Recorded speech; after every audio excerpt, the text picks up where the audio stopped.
So, hello again. This is the part 2 of your chapter number 2, The Sound of Music.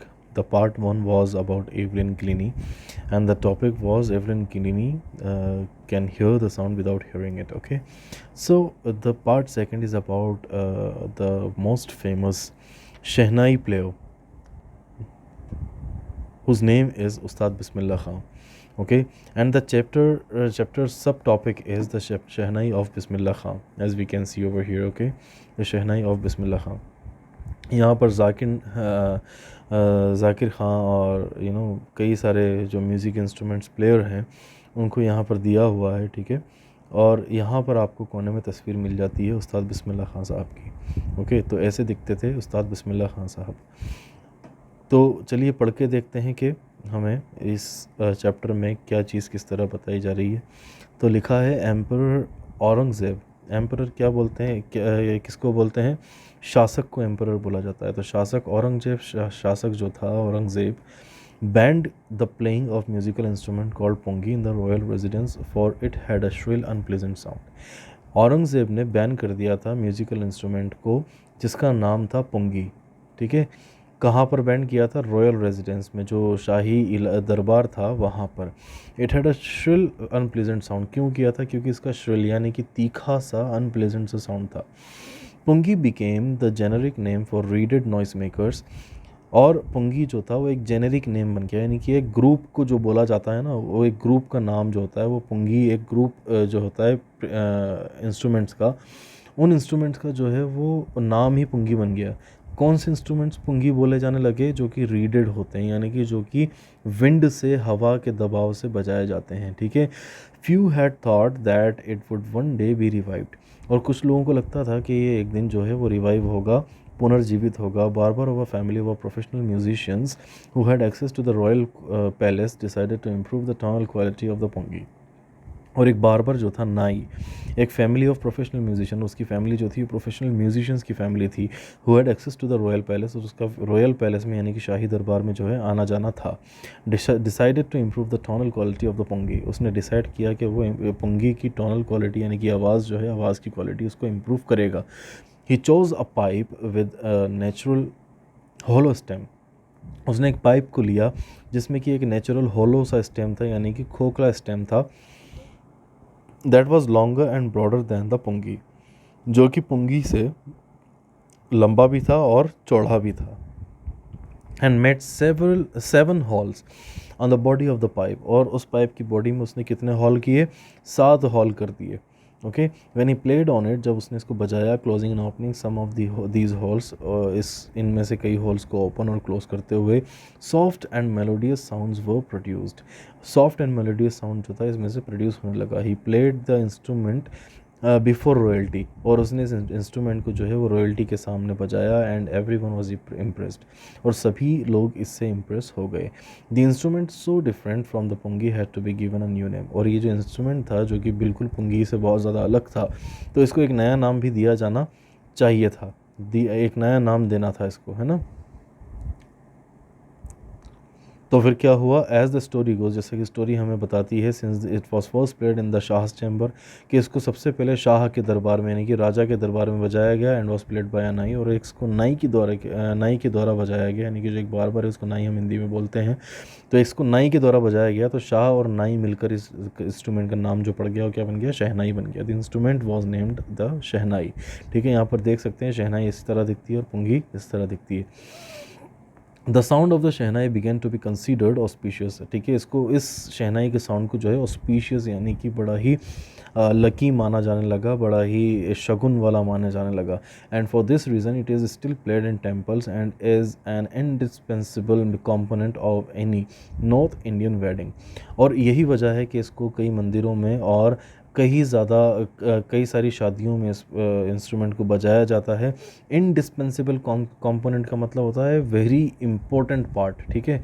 Very important part of a wedding माना जाने लगा, यानी कि इसके बिना जो है शादी वो अपशगुन मानी जाती है। In the past the shehnai was part of the नौबत, पास्ट में शहनाई जो थी वो नौबत का पार्ट हुआ करती थी, ठीक है। नौबत क्या होता है, नौबत 9 इंस्ट्रूमेंट का एक ग्रुप होता है, ठीक है, और या फिर हम इसको बोल सकते हैं ट्रेडिशनल ऑन्सेम्बल ऑफ 9 इंस्ट्रूमेंट्स, ठीक है। जो कि नौबत क्या होता है, 9 इंस्ट्रूमेंट्स का एक ऑन्सेम्बल होता है, यानी कि एक ग्रुप होता है, जो कि रॉयल कोर्ट में पाया जाता था, found in at royal courts, ठीक है। Till recently it was used only in the temples and weddings, अभी तक इसको सिर्फ कहाँ यूज़ किया जाने लगा था, सिर्फ टेम्पल्स एंड वेडिंग्स में यूज़ किया जाता था। The credit for bringing this instrument on to the classical stage goes to Ustad Bismillah खां, और जो श्रेय है इसको क्लासिकल स्टेज पर लाने का, वो श्रेय किसको जाता है, वो उस्ताद बिस्मिल्लाह खां साहब को जाता है।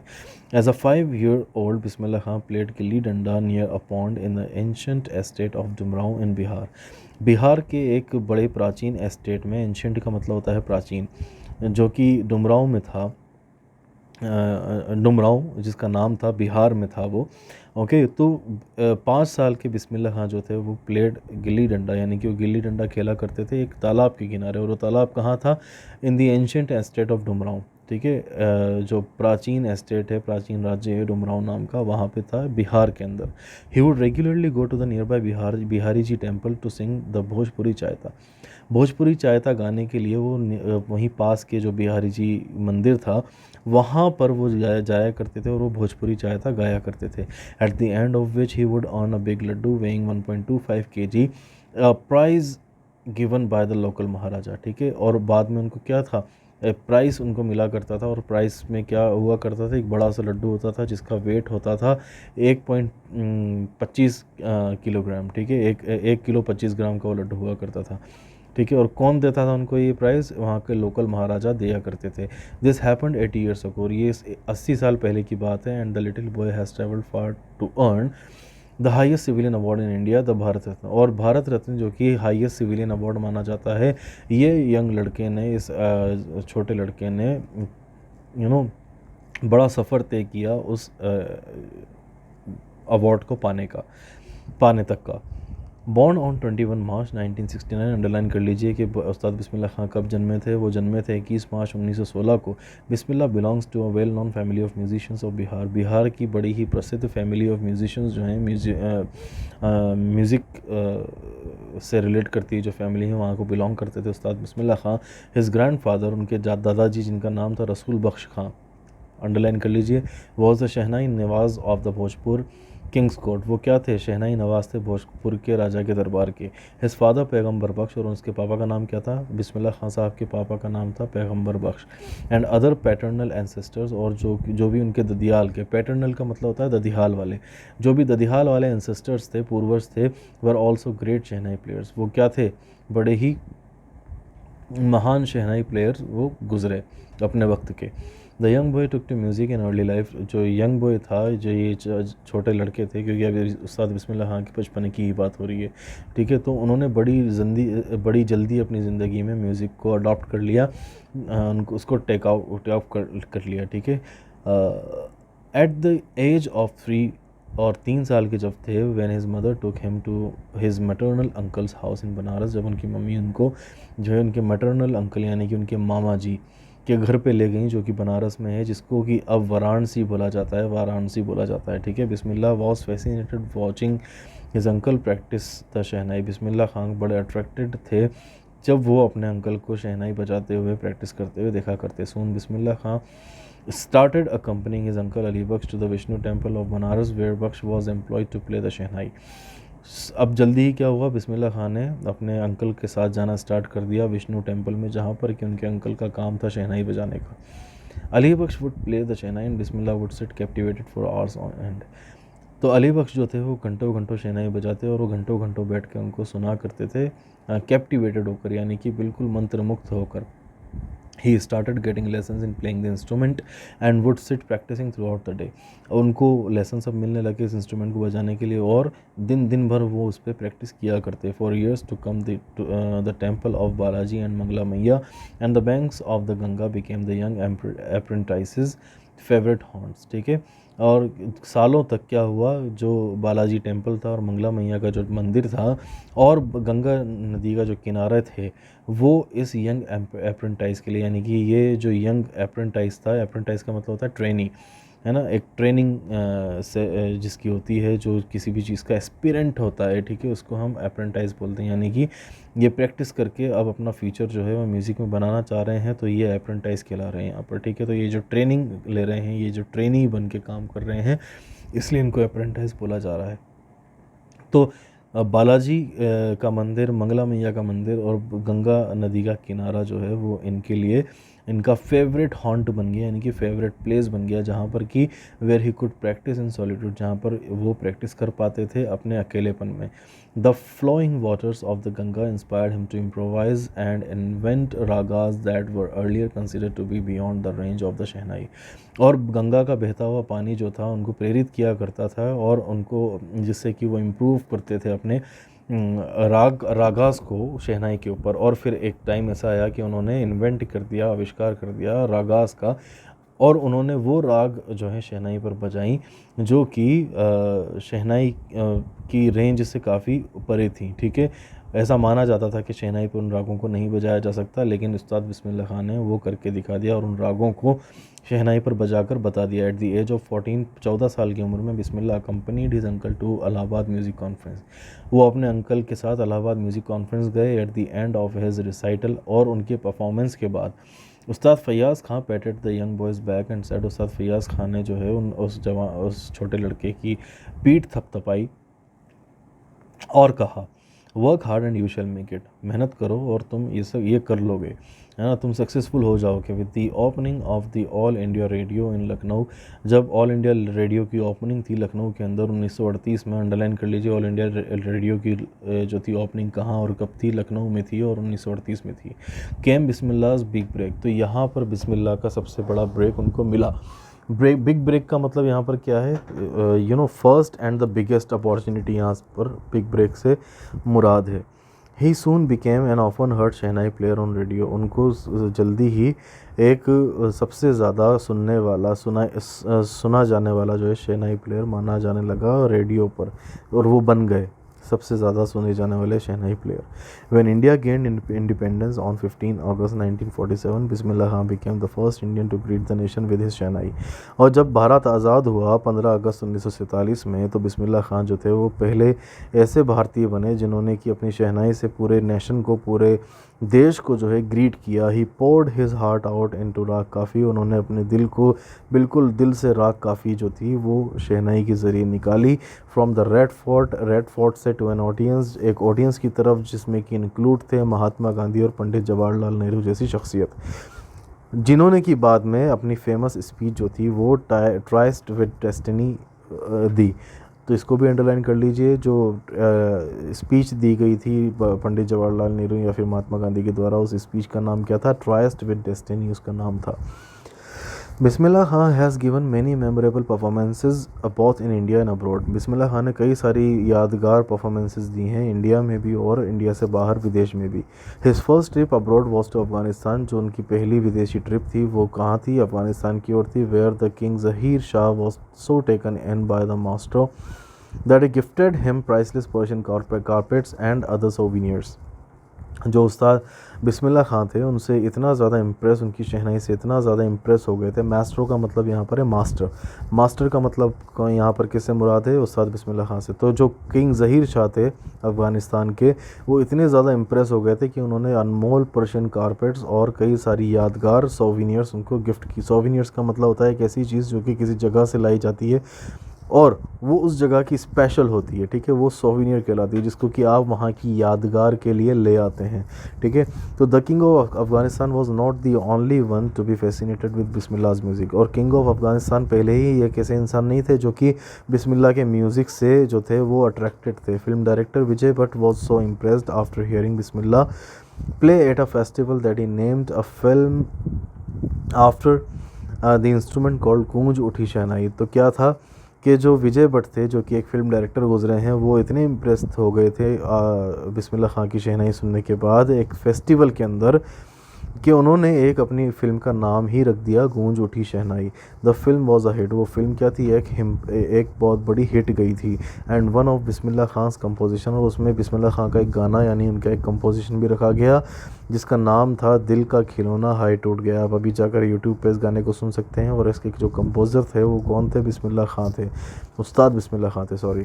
Turned out to be a nationwide chartbuster, जो कि बिल्कुल रिकॉर्ड ब्रेकर, चार्ट बस्टर का मतलब होता है रिकॉर्ड ब्रेकर सॉन्ग साबित हुआ इंडस्ट्री का। डिस्पाइट दिस ह्यूज सक्सेस, इस बड़ी सक्सेस के बावजूद, इसके अलावा भी जो थी in the celluloid world, celluloid का मतलब यहाँ पर है बॉलीवुड। सेल्यूलॉइड जो है वो बॉलीवुड मूवीज़ या फिल्मी दुनिया के लिए पुराना एक वर्ड है जो कि पुराने ज़माने में लोग यूज़ किया करते थे। Bismillah Khan's ventures in the film music were limited to 2। Bismillah Khan के जो वेंचर्स यानी कि उनके जो प्रोजेक्ट्स थे मूवीज़ के अंदर, वो 2 ही प्रोजेक्ट्स वो अपनी लाइफ में उन्होंने किए। एक तो विजय भट्ट की गूंज उठी जो शहनाई थी, और जो दूसरी थी वो थी विक्रम श्रीनिवास की कन्नड़ प्रोजेक्ट था, कन्नड़ वेंचर था, यानी कन्नड़ प्रोजेक्ट था जिसका नाम था सनाधि अपन्ना। वो भी, उसमें भी बिस्मिल्लाह खान ने अपना हुनर दिखाया। I just can't come to terms with the artificiality and glamour of the film world. Bismillah Khan कहते हैं कि कि मैं बस जो आर्टिफिशियलिटी यानी कि नकलीपन जो है और जो ग्लैमर, जो चमक धमक है इस फिल्मी दुनिया की, मेरा इससे तालमेल नहीं बैठ पाता, क्योंकि वो काफ़ी सादा और सिंपल लिविंग इंसान हुआ करते थे। ठीक है, ही सेज विद एम्फेसिस, वो जोर डाल के इशारा करके इस बात को कहते हैं। Awards and recognition came thick and fast. ठीक है, जल्दी जल्दी उनको अवार्ड्स एंड रिकग्निशंस उनको मिले और वो काफ़ी फेमस हो गए। Bismillah Khan became the first Indian to be invited to perform the prestigious Lincoln Center Hall in the United States of America। और बिस्मिल्लाह खान पहले ऐसे भारतीय थे जिनको कि इनवाइट किया गया प्रेस्टिजियस लिंकन सेंटर हॉल में यूनाइटेड स्टेट्स ऑफ अमेरिका में। He also took part in the world exposition in Montreal. उन्होंने वर्ल्ड एक्सपोजिशन इन मॉन्ट्रियल में भी पार्ट लिया, और कैंस आर्ट फेस्टिवल में पार्टिसिपेट किया, और ओकाजा ट्रेड फेयर में भी उन्होंने पार्टिसिपेट किया। So well non did he become internationally that an auditorium in Tehran was named after him. वो इंटरनेशनली इतने ज़्यादा फेमस हो गए थे कि एक ऑडिटोरियम ही उनके तेहरान में जो एक ऑडिटोरियम था वो उनके नाम पर रखा गया, और उसका नाम क्या रखा गया, ताहार मौसीकी उस्ताद बिस्मिल्लाह खान उसका नाम रखा गया। National awards like the Padmashri, the Padma Bhushan and the Padma Vibhushan were conferred on him. और उनको पद्मश्री, पद्म विभूषण और पद्म भूषण जैसे जो अवार्ड हैं, जो कि हाई ग्रेड अवार्ड्स हैं, ठीक है, उनसे उनको कॉन्फर किया गया, उनको उससे नवाजा गया। In 2001 Ustad Bismillah Khan was awarded India's highest civilian award. और 2001 में जो है उस्ताद बिस्मिल्लाह खान को इंडिया के सबसे हाईएस्ट सिविलियन अवार्ड जो कि भारत रत्न है, द भारत रत्न अवार्ड, उससे नवाजा गया, उससे कॉन्फर किया गया with the coveted award resting on his chest. और उस मच डिज़ायर्ड, कोविटेड यहाँ पर क्यों यूज़ किया गया, क्योंकि हर आर्टिस्ट का ख्वाब होता है कि उसको एक दिन वो ये अवार्ड मिले। ठीक है, तो ये मोस्ट डिज़ायर्ड अवार्ड है। ठीक है, तो जब वो अवार्ड उनको मिला तो उनकी आइज़ जो थी, उनकी आंखों से एक रेयर हैप्पीनेस झलक रही थी, और उन्होंने यही उस टाइम कहा, all I would like to say is teach your children music, this is Hindustan richest tradition.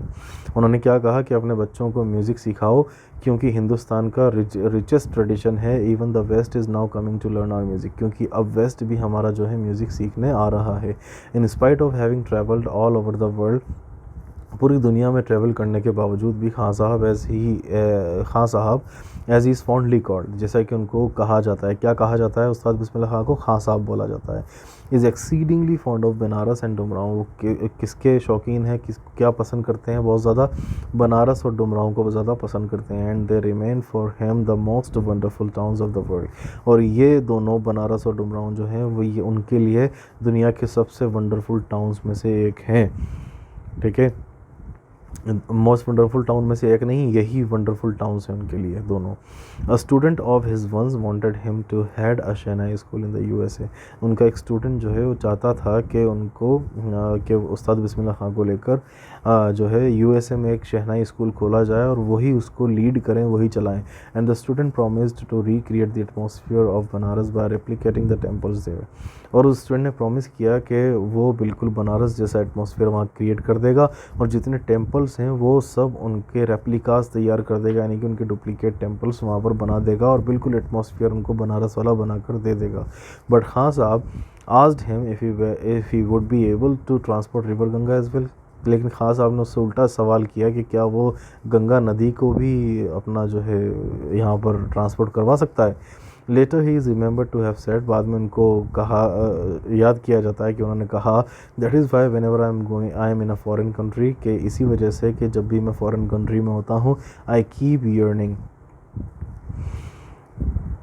To सी हिंदुस्तान, तो मैं हिंदुस्तान को देखने की लालसा में हमेशा रहता हूँ। वाइल इन मुंबई, जब मैं मुंबई में होता हूँ I think of only Banaras, मैं सिर्फ बनारस के बारे में सोचता हूँ, एंड दी होली गंगा, और होली गंगा के बारे में सोचता हूँ। एंड वाइल इन बनारस, और जब मैं बनारस में होता हूँ आई मिस द यूनिक मत्था ऑफ दुमराव, मैं दुमराव के यूनिक मत्था को मिस करता हूँ, उनको उसको बहुत याद करता हूँ। Ustad Bismillah Khan's life is a perfect example of the rich cultural heritage in India, one that effortlessly accepts that a devout Muslim like him can very naturally play the shehnai every morning at the Kashi Vishwanath temple. उस्ताद बिस्मिल्लाह खान की जो life है वो एक perfect example है कि कितना rich और कितना कल्चरल हेरिटेज इंडिया का है, और कितना मतलब कितना भाईचारा वाला इन्वायरमेंट है कि एफर्टलेसली, बिना एफर्ट लगाए, कि एक डिवोट मुस्लिम उस्ताद बिस्मिल्लाह खान जैसा एक मुस्लिम जो है वो बड़ी नेचुरली जो है वो हर सुबह काशी विश्वनाथ टेम्पल पे बैठ के अपनी शहनाई बजाते हैं। तो यहाँ पर इस चैप्टर से हमें देखो बड़ी अच्छी सीख देखने को भी मिल जाती है कि उस्ताद बिस्मिल्लाह खान एक बहुत ही डिवाउट मुस्लिम होने के बाद भी, है ना यार, देखो कोई मैटर नहीं करता कि आप किस धर्म से बिलोंग करते हैं, किस रिलीजन से बिलोंग करते हैं, ठीक है। इंडिया का जो कल्चर है, वो गंगा जमनी तहज़ीब हमारी है, वो गंगा जमनी तहज़ीब हमें यही सिखाती है कि whichever culture we belong to, but it doesn't matter, whatever matters is is our art and is our brotherhood। तो इसमें बिल्कुल भी माइंड नहीं करना होता कि यार नहीं मैं हिंदू हूँ या फिर मैं मुस्लिम हूँ तो मैं अपने ही रिलीजन को फॉलो करूँगा, क्योंकि कोई रिलीजन आपको नहीं बोलता कि आप अगर रिलीजन को फॉलो करते हैं तो इसमें आपके ऊपर ये पाबंदी नहीं होती कि आप दूसरे रिलीजन को जो है वो उसकी इज़्ज़त ना करें। तो एक अच्छा सा मैसेज हमें देखने को यहाँ मिल जाता है कि उस्ताद बिस्मिल्लाह खान, बाद में यही मैसेज दिया गया है कि उस्ताद बिस्मिल्लाह खान जो कि एक डिवाउट मुस्लिम थे, और वो एफर्टलेसली जो थे वो बिना किसी रोक टोक के काशी विश्वनाथ टेम्पल में और कई सारे टेम्पल्स में अपनी शहनाई की कला दिखाया करते, वहाँ पे शहनाई बजाया करते, और ये काम उनके पूर्वज जो है सदियों से करते आ रहे थे, ठीक है। तो एक बड़ा ही नाइस एग्जाम्पल मिल जाता है हमें, नाइस मॉरल मिल जाता है इस स्टोरी से। तो I hope that I could explain it very well to you, और see you in the next video. आप इस चैप्टर के टेक्सचुअल क्वेश्चंस और बाकी जो अंडरलाइंस करने की चीज़ें हैं वो सब अंडरलाइन करके मुझे बताएंगे एंड मुझे चेक कर पाएंगे, ओके। और जो डाउट्स हैं वो हम जूम क्लास पे इस चैप्टर के रिगार्डिंग जो है क्लियर करेंगे, okay. See you in the next session now.